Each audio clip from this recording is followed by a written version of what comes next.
going to be talking about the allure of charm. And in doing this, I'm going to be using a lot of personal anecdotes. And so you please permit that as an allegory for us to be able to make the inferences I'm trying to draw. A little over 10 years ago, I was in a crisis. And it was simply that I was confronted with that situation which we all always abhor. Basically, what you call a fight, freeze, or flight situation.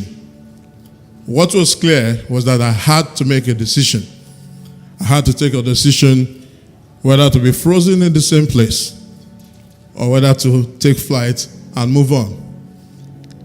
16 years on in that environment where I had worked, I came to the sudden realization that my time was up. That indeed, I had no future going further in that environment, which was quite painful, and I was quite disappointed. For the simple fact that I had been part of the organic growth in that environment for those 16 years. In actual fact, what you regard as the strategies, the policy implementations have been like a major anchor for those things. So to come to the sudden realization that what you've always known as your life was virtually ending suddenly was like a crisis, and I'm sure some of us can relate with this. Anyway, so there I was. The reality that confronted me then was the fact that I had to move on. And in moving on, I realized that for so many years, I had actually been afraid of venturing into something new, of doing something different, of looking at things from a different perspective. And the reason was simple, like maybe some of us. I was afraid that if I started on something new, it might not succeed. Why? Because I had been part of a company where I worked for 16 years that was immensely successful. In actual fact, within the first year of operation, we became very, very successful. I mean, we broke even. We ran major campaigns because I work in marketing and advertising. We were the first to run what you call a truly global campaign on CNN then. The first out of Nigeria, the second out of Africa. And actually for the first one out of Africa was from South Africa, and it was not a major campaign. This was a campaign for a burgeoning financial institution. So, we were like what people would call the kids on the block, the happening guys. And I was part of that. So for you to come to the realization that your time was up and you needed to move on, I was afraid of starting something new, because success is actually like an elixir. It either makes you want to do more, or in a moment of angst can make you relaxed, comfortable in your own zone, and make you think, I've come this far. Why ruffle the feathers? Let me just sit here, make merry, and enjoy my life. And that was the situation I was. Until that situation happened where I knew that there was nothing like a comfort zone, because it's all an illusion that exists only in our mind or in our head. And indeed, what you term as your comfort zone is only relative to the extent that it meets your need at a particular point in time. Because while you are doing that, life is happening and people are moving on. There's an Igbo proverb that says, when a good cloth, a nice cloth, had used its time and become worn and not so bright and attractive anymore, people will forget that it was once made by what you call Ukwa master weavers. Ukwa master weavers. I hope I got that right. Anyway, so there I was. I had to unlearn the things that I learned. Part of it was the inhibition to try and break new grounds. I had to try and go to the other side of fear, which had immobilized me from doing new things and venturing for new things and aiming higher for new things. I had to learn how to become an Ukwa master weaver all over again. That was the first time I started looking at myself and looked at my pocket. I realized I had no money to be able to do anything that would be worthwhile. I realized that all I had for me, with me, that can work for me, that may work for me, was my reputation and perhaps, for whatever it's worth, my professional competence. That was the first time I realized that I had to learn to switch on the charm. Okay? So when we talk about the allure of charm, that's where I found myself a little over 10 years ago. Anyway, so in learning this, I had, of course, in forming a new company, you have to get capital. But much more importantly, you need also advice. So I went to a few people. I wrote down some names. I wrote down the kind of company I like to form, the kind of organization I like to run. So stories, visions, dreams started coming to me. And I had a little green notebook, and I still have that notebook till today. And I started writing things down. And that's one place where I learned that when things occur to you, whether in the middle of the night or early in the morning, or when you're in the restroom, learn to write it down. So I started writing. So I went to an old man who actually later became the pioneer chairman of my company. And he said to me that what you need is what you already have. Because what you have will have won you something yesterday, can give you a hope for the future, but more importantly, it needs to help you be in reckoning in the present times. Okay? So I had to write names of people that I needed to go to, but there was another challenge. And the challenge was simply that I had to earn their trust. Otherwise, who would be willing to give you money? All right? In a very challenging election year, which it was then, they say, okay, take money, go and start your new company because you have this beautiful vision of what you want to do. And indeed, I did have beautiful visions, at least by my own reckoning and my own understanding.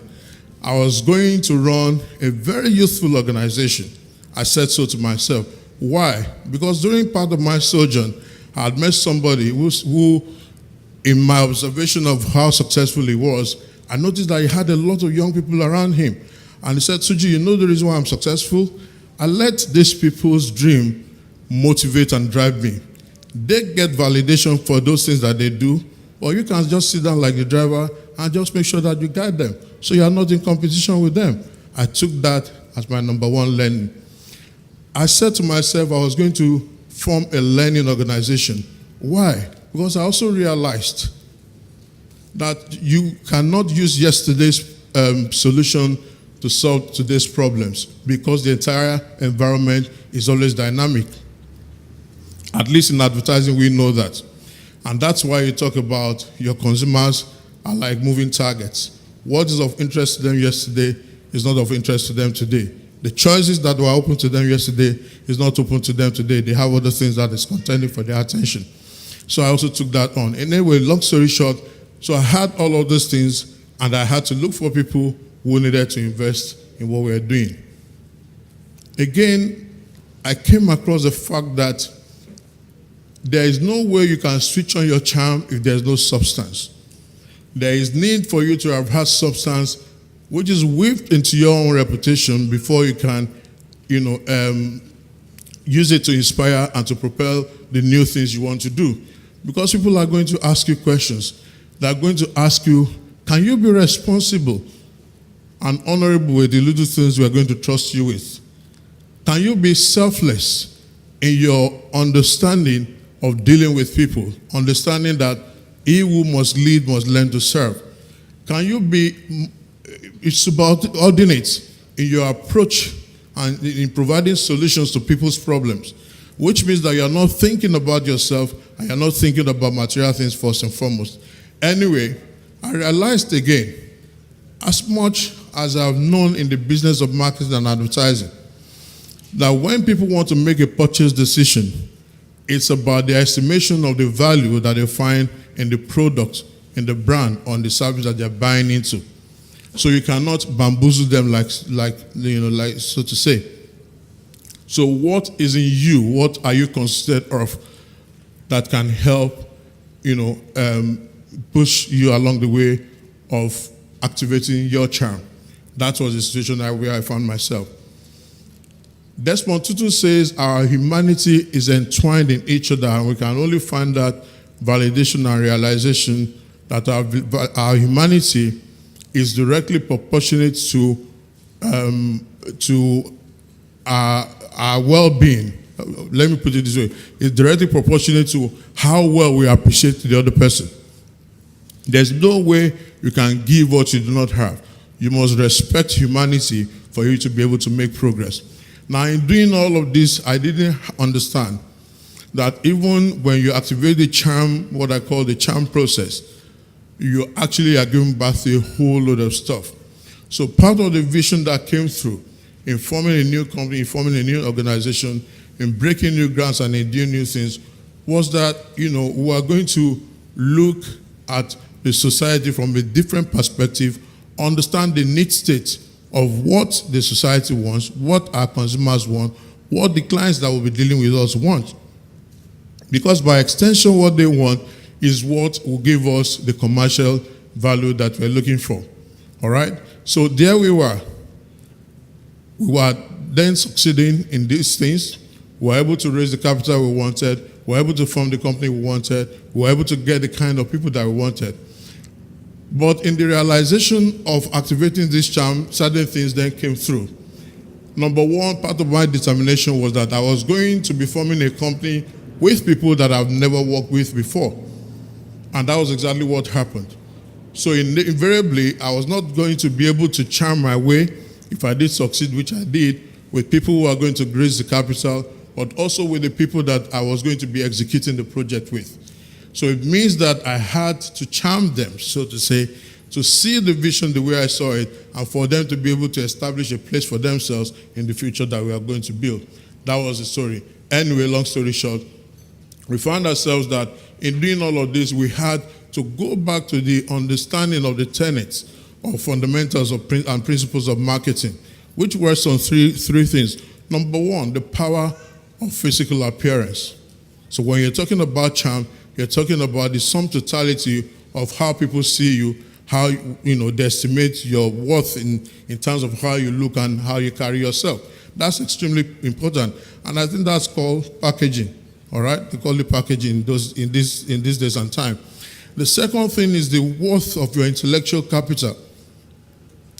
If there's no substance in what you're espousing, it means that really there's not much that you can sell.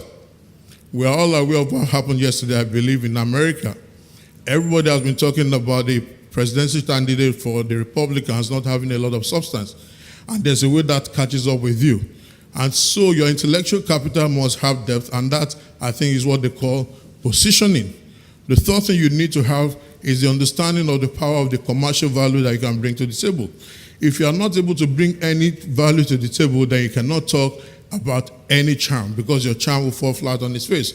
Charm is money. So the third thing really is about that commercial value, and I think they call that positioning. I've talked about packaging, that they call that presentation.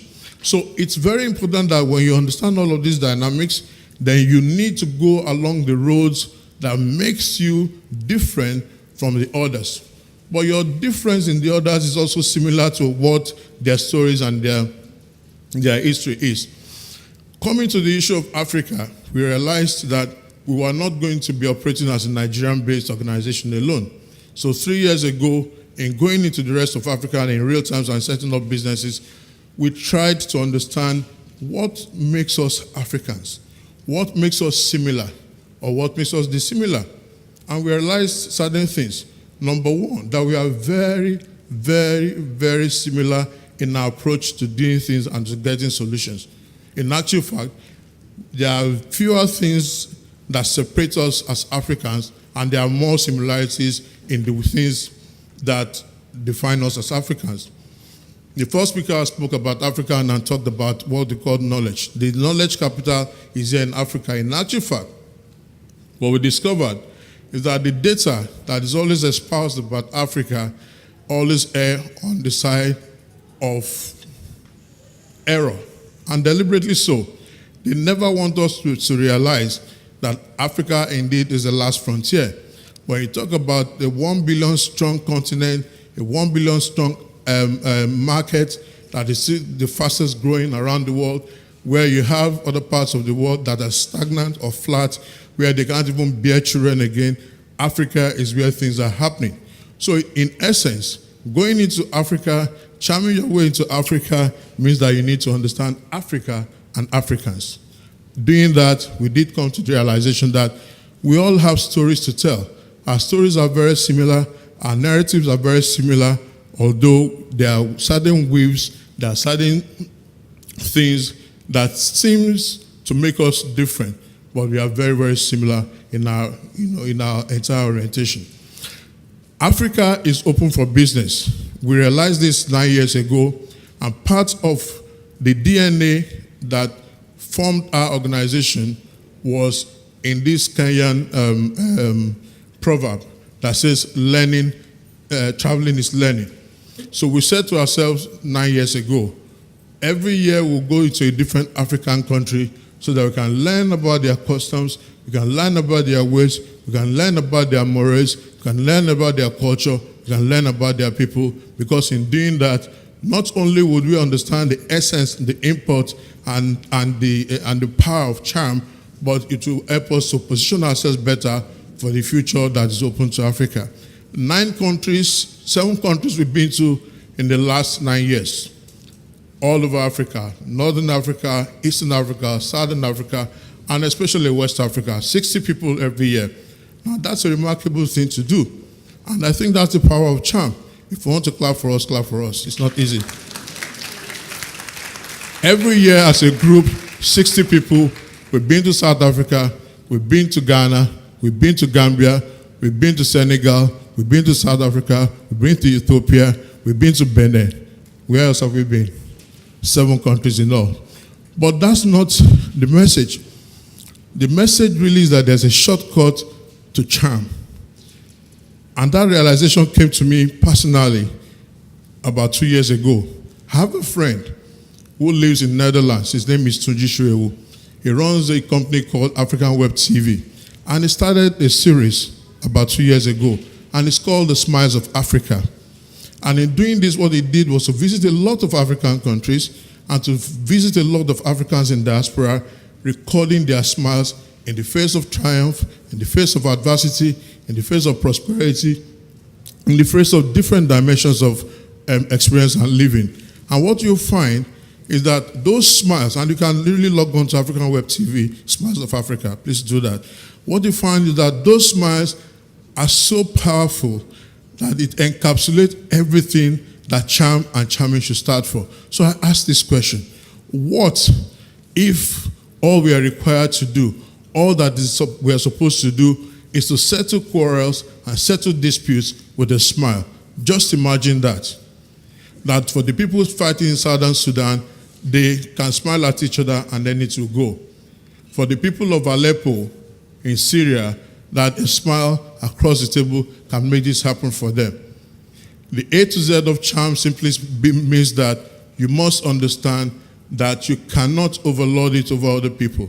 You must respect their views, respect their culture, encourage people, ensure that you see the good in them, work towards understanding their own interests, speak to their interests, ensure that you understand what constitutes them, ensure that you work towards a win-win situation for yourself. And when you then activate your charm, what it simply does is that it keeps the conversation going. It helps you to develop new friends, new relationships, build new structures, build new bridges.